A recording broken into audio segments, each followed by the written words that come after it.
What up? It's your boy, the Incredible Man, and yes, I'm back at it again. And this is Danmachi Season 2, Episode 7, I think. Okay, yeah. Before I talk about this episode, man, let's talk about that animation, man. Every part was absolutely fantastic. The background looked good. The characters themselves looked good. The action sequences at the end looked fantastic. This is the kind of stuff, JC Staff, that y'all should have pushed out for One Punch Man. I enjoyed One Punch Man, and I guess because I was a manga reader as well, so it just looked. And some scenes and some episodes were done absolutely fantastic in One Punch Man. But this is the kind of stuff y'all need to push out for One Punch Man that y'all done for this episode, because this looks fantastic. But let's talk about the episode, man. I enjoyed it. I thought it was very good. I don't want to say it was slow. It just was very more informative and heartfelt throughout the whole episode, except towards the end when we kind of got some revelations about what's going on with Haruhime. Man, dude, this whole episode, I felt for girl. Man, dude, I really did. She just wants to be saved, and Bell just wants to save her. But at the same time, Bell, you're always inviting. Sometimes you don't do it. Like sometimes it's just people do stuff to you, which is, and for instance, this happens to be happening this time as well, because Ishtar just wants to kidnap Bell because Freya is kind of obsessed with him. But you guys, at the beginning of this episode, they were talking about like straight storming the castle and raiding and just kidnapping no girl. That's not how you do stuff. Now, I know I'm kind of rambling all over the place. I'm gonna talk about everything in a minute. But then I felt for her, man. I felt so bad for her because she just wants to live her life, and she can't really do that because Ishtar has all of these goals and plans that she want to accomplish, because she's so frustrated or wants to get even with Freya from something, I'm assuming, that happened in the past. But we also learned that there's something about a killing stone, and Haruhime may possibly die. There's a good chance that her life is going to be forfeit. But let's talk about the episode, man. I'm rambling, so let's get it. It pretty much started right after last week's episode. They were in their whole daily routine, and it starts with the Bell and sitting on the floor, and Hestia. So, Bell-kun, you went to the pleasure quarter. And I love the fact that all of these women in the series. So I mean, Bell has all of these waifus just lingering around him, man. They're just all around him.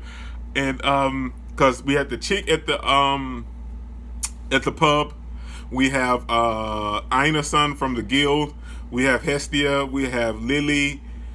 I don't think Mikoto really sees him like that. But then we have who else do we have? The Amazons from Loki's family. And Ainz kind of likes him a little bit. So there's a whole bunch of women that's just all wrapped all around in Bell's orbit. But let's be real. I want the chick, if we're just picking up people, I mean, and well, you got Hestia too. But I mean, if we're just picking up people that's just dimension, and I mean, let's be real. The Amazon chicks are fine, and even the Amazon chicks in Hestia's, Ishtar's place, except for the one with the real big head, are waifu material as well. And even Freya and Loki and all, and there's a bunch of fine women.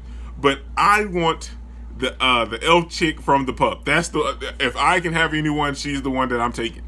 But yeah, man, and she's scolding him about that, and then Bell they shoot, and we get to see Bell talking to Wealth, Mikoto, and Lily, and Mikoto's thanking them for coming to the pleasure quarter with her.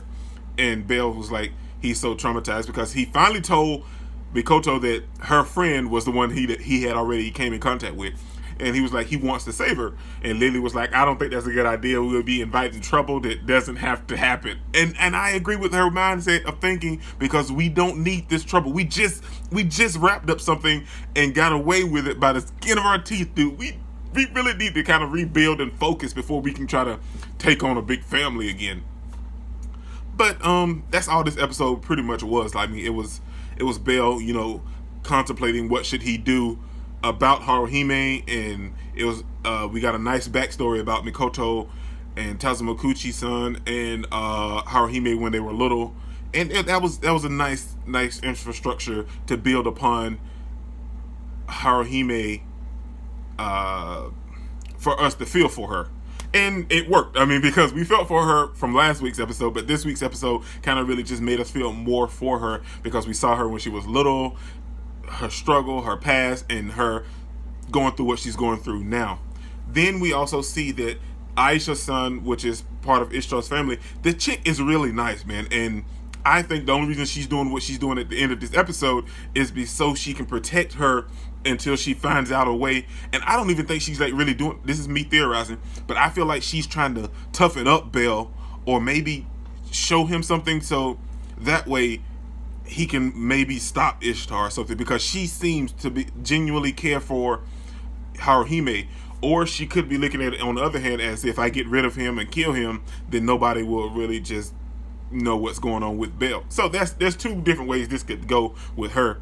But then we find out that Hermes delivered something to Ishtar that has to do with a ritual called the Killing Stone.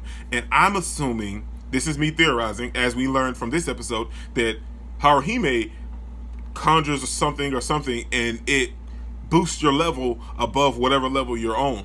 That's how Aisha was just like dominating Bell at the end of this episode, because you saw the little aura around her.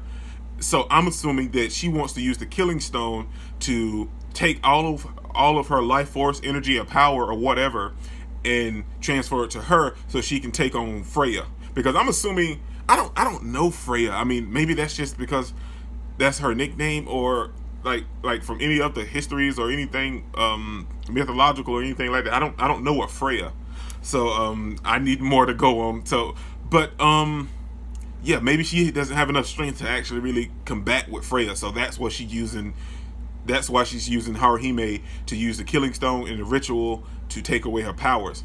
But then we find out that Bell and everyone are actually trying to come up with the money to free Haruhime, and I don't think that's going to go anywhere, because now we know that Ishtar has set out to capture Bell before Freya even gets the chance, just to aggravate Freya. But I see this going a totally different way, man. Some stuff really is going to hit the head. Too much didn't happen this episode. We also learned a little bit more about the Ishtar family as well from Aina's son, which is that a long time ago, some people accused her of what she's doing now, which is like padding people's stats and falsifying their levels. And she destroyed all of their families, and the guild had to pay her all these amounts of money. So like the whole thing, now I'm assuming that Ishtar is going to be the big bad of this season, because we also know that she's on the poster for this season, her, Haruhime, and everyone else. So I'm assuming she's the big bad, she's the finale, and everything that's going to go down. So I don't know, it's getting real deep now, but this episode didn't have too much. I don't want to keep theorizing, but this episode didn't have too much. We just kind of covered everything, and we kind of got a whole bunch of more information in pretty much the whole episode, except towards the end where we see some actual action sequences go down just before it ends. But I must say, man, Aisha, she looks kind of beast, and I can't wait to see more of her, and I'm hoping she ends up being a good character. But that's all that happened in this episode, man. This is your boy Nick Incredible. Don't forget to smash that like button until you can't smash it anymore. Comment down below, and I'll be sure to respond to each and every one of them, and subscribe, but only if you really want to, man. And remember that anime matters, anime is greatness, and anime is life, man. Peace out.